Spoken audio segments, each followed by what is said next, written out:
আসসালামু আলাইকুম। হুমায়রা রান্নার রেসিপিতে থাকছে দারুণ স্বাদের টমেটো ভর্তা রেসিপি। আশা করি আপনাদের অনেক ভালো লাগবে। টমেটো ভর্তা করব, এজন্য কড়াইয়ে পরিমাণ মতো তেল দিয়েছি। তেলটা গরম করে নিয়েছি।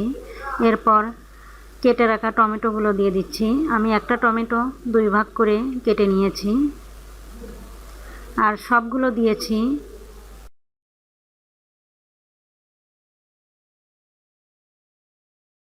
এখন ঢাকনা দিয়ে ঢেকে দিচ্ছি।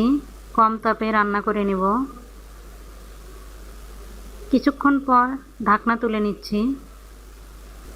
এক পিঠ হয়ে এসেছে, এখন উল্টে দিচ্ছি।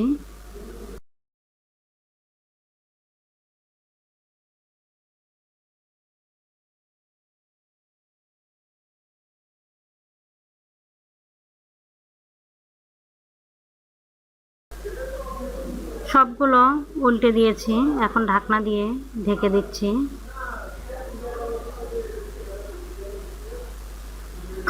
কিছুক্ষণ পর ঢাকনা তুলে নিচ্ছি।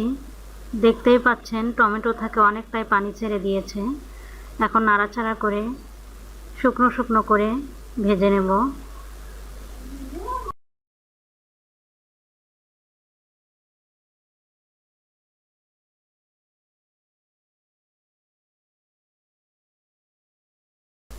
সবগুলো আমি এভাবেই করে শুকনো শুকনো করে ভেজে নামিয়ে নেব।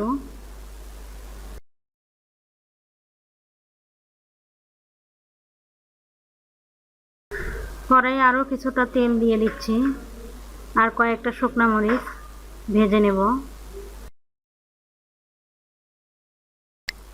হালকা তাপে সবগুলো মরিচ ভেজে নিয়েছি, এখন তুলে নিচ্ছি।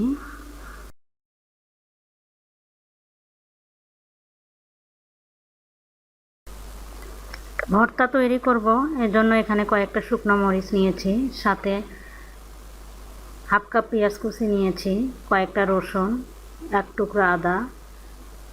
আর টক টক লাগবে এজন্য একটা তেঁতুল নিয়েছি, এজন্য পাকা তেঁতুল নিয়েছি।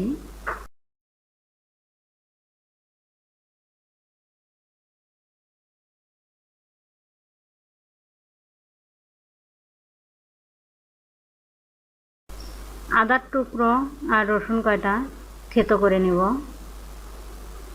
আদা রসুন দিলে ভর্তা খেতে ভীষণ ভালো লাগে।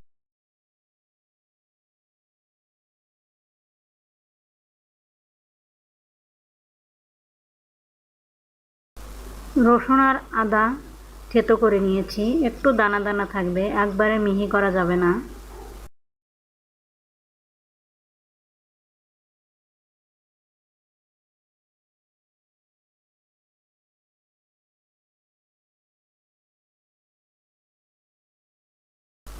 থেতো করা হয়ে গেছে, এখন তুলে নিচ্ছি। একটু দানা দানা আছে।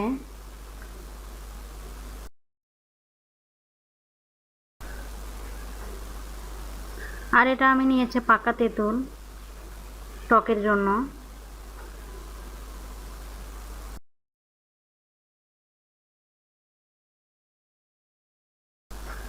স্বাদ মতো লবণ দিয়ে মরিচগুলো ভালোভাবে গুঁড়ো করে নিব। এরপর পেঁয়াজ মরিচ আদা রসুন সব কিছু একসাথে ভালোভাবে মথে নিচ্ছি, যেন পেঁয়াজ থেকে জুস বেরিয়ে আসে।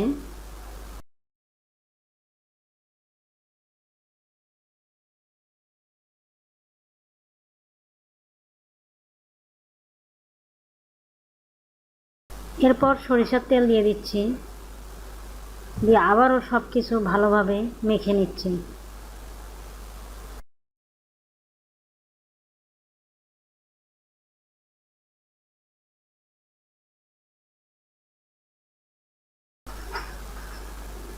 তেঁতুলটাও আমি ভালোভাবে পেঁয়াজের সাথে মেখে নেব।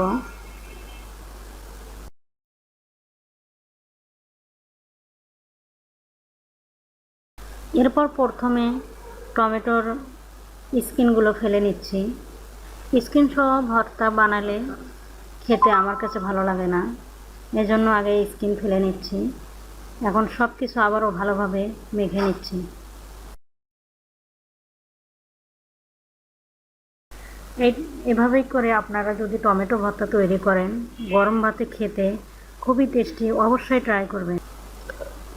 এরপর কিছুটা ধনিয়া পাতা হাতে ভালোভাবে মথে নিচ্ছি যেন ধনিয়া পাতার ফ্লেভার বেরিয়ে আসে।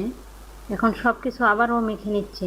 এভাবেই করে খুব সহজেই টমেটোর ভর্তা রেসিপি আপনাদের সাথে শেয়ার করলাম। আশা করি আপনাদের অনেক ভালো লাগবে। ভালো লাগলে লাইক দিয়ে শেয়ার করবেন, কমেন্ট করবেন, সাবস্ক্রাইব করে বেল বাটন অন করে দিতে ভুলবেন না। ধন্যবাদ, ভালো থাকবেন।